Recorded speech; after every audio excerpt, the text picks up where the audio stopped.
Bom, agora que a gente já entendeu um pouco o que é a cidadania e a construção histórica da cidadania no nosso país, a gente vai falar um pouquinho qual o papel do indivíduo enquanto cidadão. Bom, o Estado democrático, ele possui vastos mecanismos que visam permitir o diálogo entre as diferentes classes. Com isso, objetiva a resolução dos conflitos de interesses a fim de atender às possíveis demandas dessas diferentes classes existentes na sociedade. O entendimento desses anseios de grupos sociais é de extrema importância para a manutenção da plena democracia, que, pelo menos em tese, tem como a principal finalidade a expressão da vontade popular, como já é previsto no artigo inicial da Constituição, que fala que todo poder emana do povo. E esse poder do povo, ele é consumado por meio do gozo dos seus direitos políticos, que se dão através da cidadania. A cidadania, ela deve ser praticada de diferentes formas, seja dialogando, buscando entender os anseios e necessidades dos seus iguais, ou engajando-se de fato na luta para conquistá-los.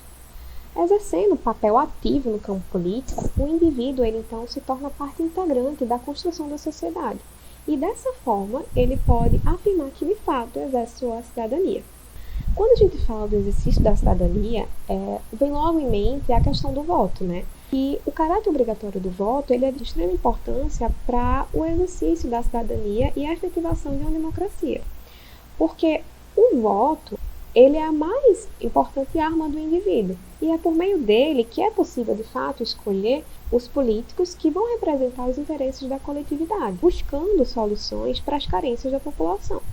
E o voto obrigatório no Brasil, ele já é uma realidade desde 1932, seguindo a longa tradição latino-americana, ou seja, a maior parte dos países latino-americanos possuem essa característica do voto obrigatório. Esse caráter obrigatório ele é de suma importância, porque através do voto, como dever, vem associado também a responsabilidade na ação de escolher os representantes que estejam de acordo com a vontade popular. Um dos fatores associados a essa obrigatoriedade é a disparidade social presente no nosso país, onde uma grande parcela da população ela é sistematicamente excluída do exercício da cidadania.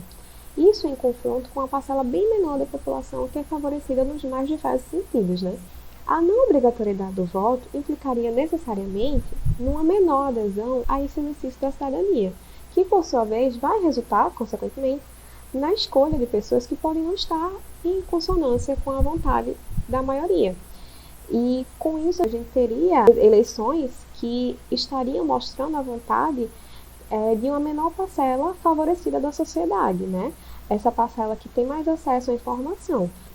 E ainda nesse sentido, a obrigatoriedade ela estimula a participação cidadã, porque o indivíduo ele tem necessariamente que optar entre os políticos que estão em pleito. E isso vai despertar naturalmente a necessidade de elaborar métodos de escolha, que são confrontos das propostas apresentadas por aqueles políticos e as suas carências. Então, essa necessidade de confrontar as propostas do candidato e as necessidades do povo vai nascer logo a manifestação de fato da vontade popular. O voto obrigatório se torna de suma importância para que de fato essa vontade coletiva seja exposta nas votações. Para além do voto, existem diversas outras formas de participação da cidadania, apesar do voto ser a principal.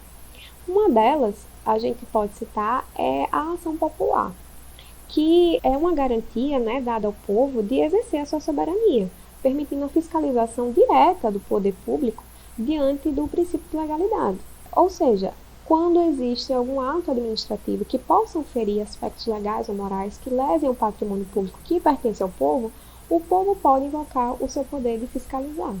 Na iniciativa popular, o povo ele pode ser autor de um projeto de lei que vai ser apresentado e posteriormente votado pela Câmara Federal, desde que obedeça a alguns requisitos, como ser subscrito por no mínimo 1% do eleitorado nacional, e esse eleitorado precisa ser distribuído em pelo menos 5 estados, com não menos de 0,3% dos eleitorados de cada um desses 5 estados.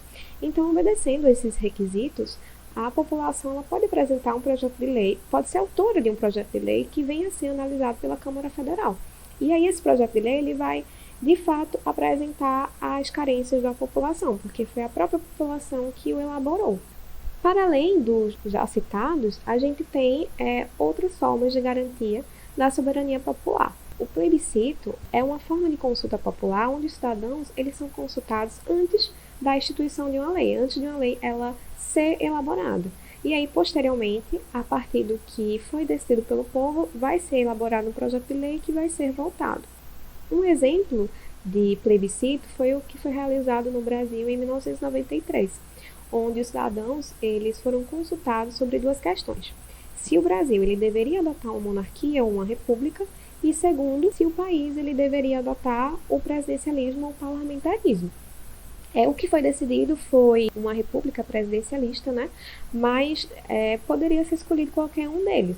Vale ressaltar que tanto o plebiscito como o referendo, eles precisam apresentar questões de relevância nacional, ou mesmo de relevância estadual ou municipal, né? No caso, os plebiscitos locais. E como a gente viu, o plebiscito ele é uma consulta ao povo antes de uma lei ser constituída, ou seja, é consultado ao povo a opinião dele acerca de determinado assunto e a partir da decisão do povo vai ser elaborada uma lei para ser posteriormente estabelecida, né?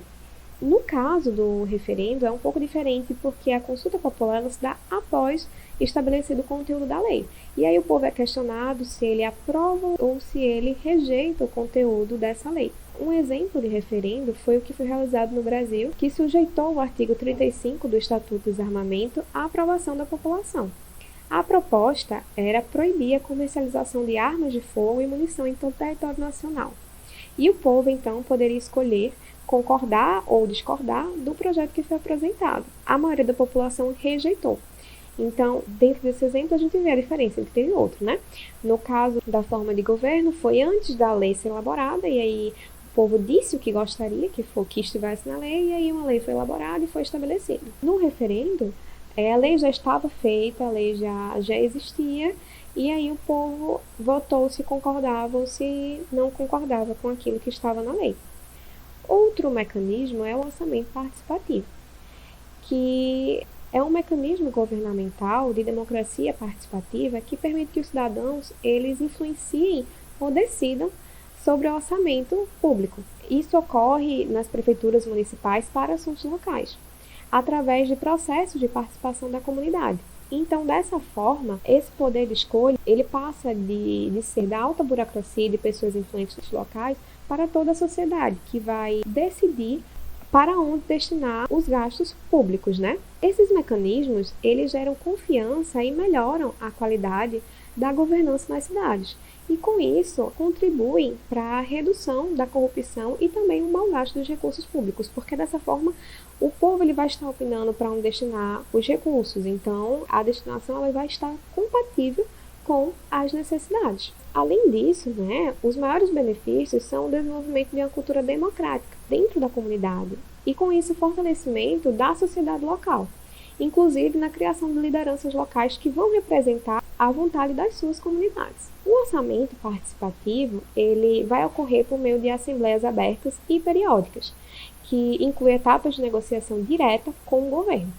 Depois dessas deliberações nas assembleias, são consideradas as propostas para, então, a elaboração da Lei Orçamentária Anual, que vai ser enviada posteriormente para a Câmara Municipal a fim de ser aprovado, contendo no seu texto a manifestação da vontade exposta nas assembleias formadas no orçamento participativo.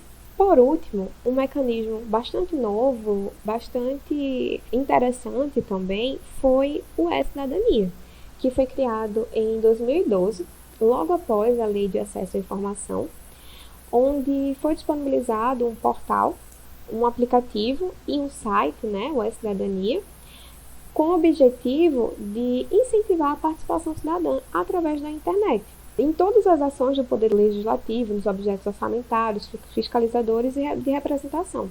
Por meio desse programa, o eleitor ele pode opinar sobre os projetos que estão em pauta no Poder Legislativo. E ele pode também apresentar propostas que podem ser lidas e analisadas pelos representantes que estão na Câmara Legislativa e, posteriormente, podem virar matéria a ser discutida na Câmara. O E-Cidadania é um programa apartidário, né? Não tem nenhum vínculo partidário, é apenas uma forma da população estar próxima ao que está acontecendo no Legislativo.